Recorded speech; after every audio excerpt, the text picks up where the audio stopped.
So what does Slick 50, a Beaver, and Pantera Beer have in common? You're about to find out. Welcome to the pit.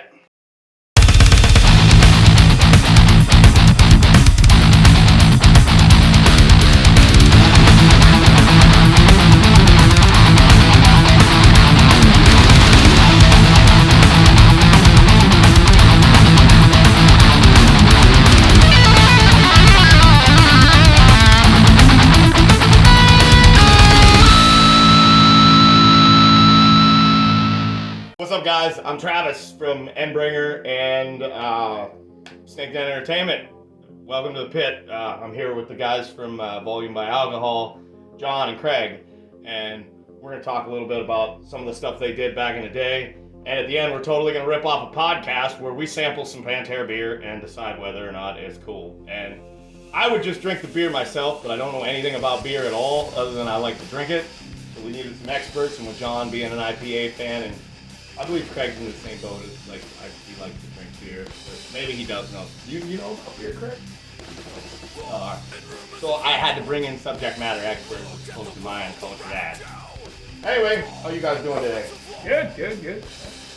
Back in the day, we probably started hanging out, high school era, somewhere in there? Like, not really hanging out, but we knew each other existed, and we didn't find out that we played instruments until we were in our mid-20s.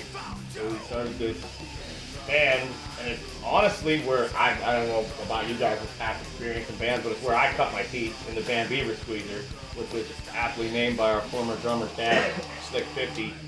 We'll just call him Slick 50 at that. Now there was a lot of takeaways from that. Like, do you guys feel like we learned quick? Do you guys feel like we drug our ass? Like, how do you guys feel about, like, the tenure that we were in that band in the early days of being musicians? Definitely learned a lot. Like, I'd never sang in a band. I just thought that it was an awesome idea. And that's kind of where it went. Like, I'd been in a couple of bands in high school before that, but it was like you wrote a record, you played one show, and then you never talked to each other ever again. And you just did that over and over. The fact that we were, and this is just my opinion from where I was standing, like, I wasn't a very talented guy at whatever instrument I picked up. It was just like you hung out with your friends for a day, you went and you played tunes, and then one day we were like, hey, why don't we just write some of our own songs? And then it just kind of snowballed from there. So it was like getting thrown right into the fire, and now here we go. Let's learn how to do this on the fly, which, believe it or not, best way to learn. Sometimes inspiration happens. Yeah. On the fly. Now, with that being said, eventually, all three of us at one point in time decided we weren't going to play music. And then, I ended up coming back after Death Rattle and doing the whole, getting reeled in with the Endbringer guys, which has been nothing short of awesome. And then you guys, about the same time, started Volume by Alcohol. And each of your own words, what brought you guys out of pit retirement, as they say?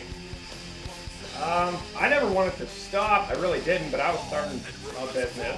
Everybody was going separate directions as far as their personal life stuff. So it sucked. But at the same point, I wasn't looking to engage in a band, but once again, Craig a long time, everybody got the itch. We had 4 years anyway, right? Not playing. Yeah, about that. Probably 4 years or so. So it was like, hey, we're not doing anything serious, so let's start making music again, because it's fun. Yep, we need some music. Absolutely. All our lives. From my personal standpoint, it's just like you just get that itch. It's almost something that you have to do. And I don't know how many of the viewers at home or whatever understand that, like, we all, like, John runs a business. Craig is a father. He's a baseball coach. Like, we all have jobs. We have these huge lives. So, like, that's how important playing tunes is to us as people. Like, we literally make time to do this week in and week out, book shows, practice, like, everything that goes into it is such a, and, like, my hat's off to anybody that can do it, especially you guys, because you guys have been doing it almost as long as I have it, in Craig's case, maybe even longer, so to constantly be showing up every day, that's just a testament to people that want to play and want to keep going. And the fact that you guys, this next Saturday, April 30th, is going to be your, like, coming out party with original music. Are you guys stoked on that, or? Yeah, absolutely. It's been coming a long way. A slow process with us rolling. Like I said, we weren't doing anything too serious. Played out a little bit over last year, over some COVID parties and shit. And Oh, right on. started writing more of our own music where it's like, cover songs are always fun, but yeah, do the original shit. Nice. Yeah, we had some downtime because of COVID. That's awesome. That's fantastic. Not to mention, like, I kind of forgot you guys were playing the parties and doing the 2, 3, 4 hour cover thing. Now, the fact that that benefit show on the 30th was coming up, did that kind of camouflage you guys in the ass to like let's really tighten these songs up, or were you guys already well on your way and doing stuff? Because I noticed in the case of most bands that I've been in, even Beaver Squeezer, for example, that once we had a goal, like then it was like, all hands on deck, let's go.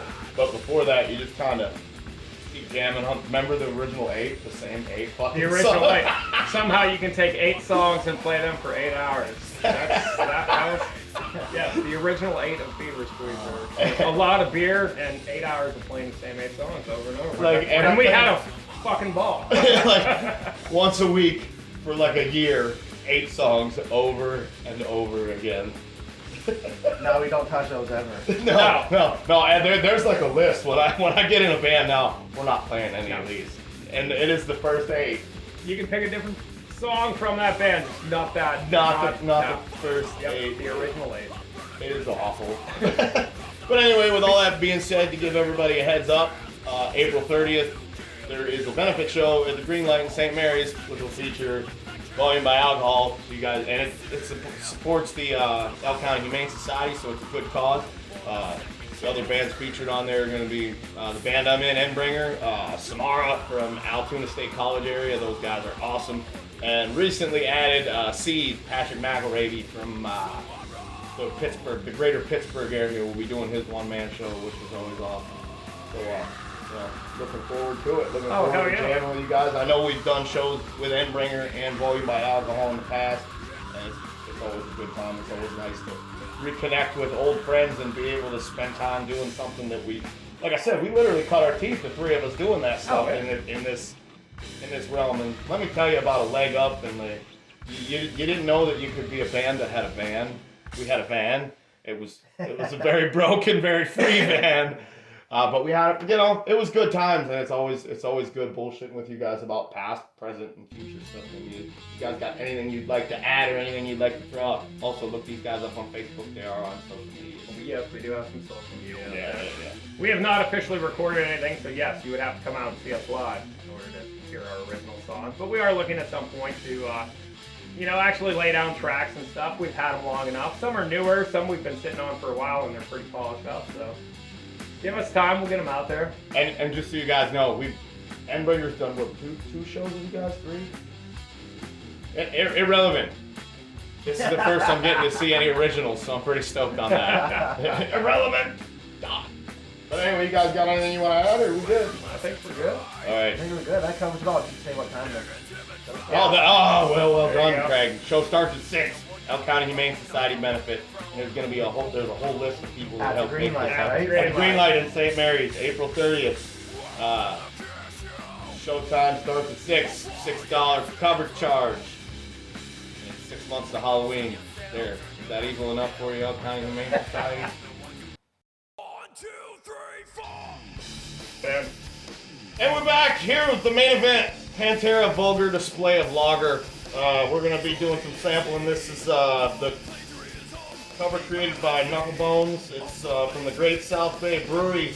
I am not a dark beer guy, so I predict that I paid overpaid for this because I can't read. When I bought it, it was $20 for a 4-pack, and I read the sales slip, and I was like, oh, perfect, I'll just have that shipped to my house. Keep in mind, when you order this, it's also $20 for shipping, too. So, $10 a beer, but it's a Pantera beer, and, we're going to put this on the internet. We're going to be super fun. Obviously, the can is going to stay in your collection of stuff forever. Yeah, I have one can set aside. That's why there's only 3 people here to drink it, because we don't want to be rude. Put it right next to the Iron Maiden beer. I know I need to get one of them. So next time you're out and about and you come across Maiden beer, pick me up one. I'd like to try one someday. I will. I don't get out much. on house arrest. But anyway, we're gonna give her a shot here. It's We'll got see the, how we are. it's got the Vulgar Display of Power cover, and you know, artwork's cool. No, it's a lot. It's definitely a lager. Yo, I'm actually down with it. It's not I'm crazy all right with heavy. it. Drinkable. It's not. No, Yeah. it's at first drink. It's absolutely highly drinkable. What do you say? It's 7%? It says it on the can. It's like a 5.8 or 5.9 maybe. Doesn't taste like 7. 5.9. 5.9. Oh, Yeah. okay. 5.9 powder. It is a Oh, that ain't pint. bad. As you can see, it has the Vulgar Display of Power thing on the thing.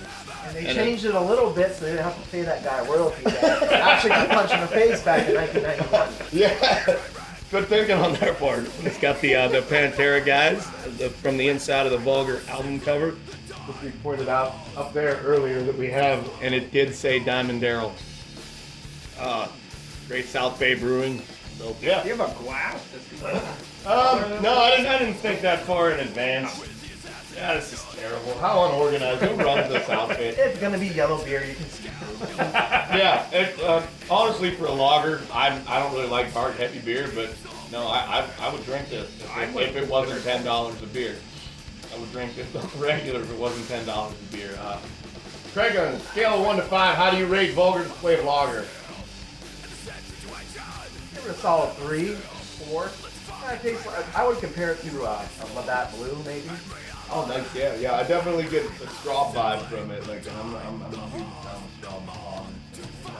John, 1 to 5, how you feeling on this? I mean, definitely a solid 3.5.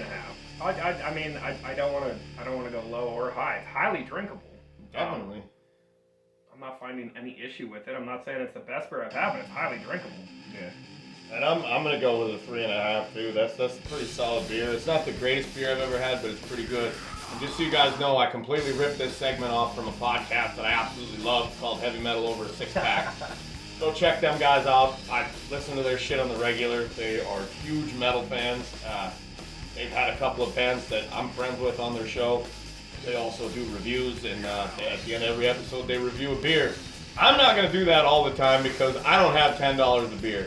So from the guys at Volume by Alcohol, Craig and John, from me, Travis, and Endbringer, and Snakeden Entertainment, we hope to see you guys the 30th. And cheers! Get yourself some Pantera beer. Rock and roll. Hell yeah.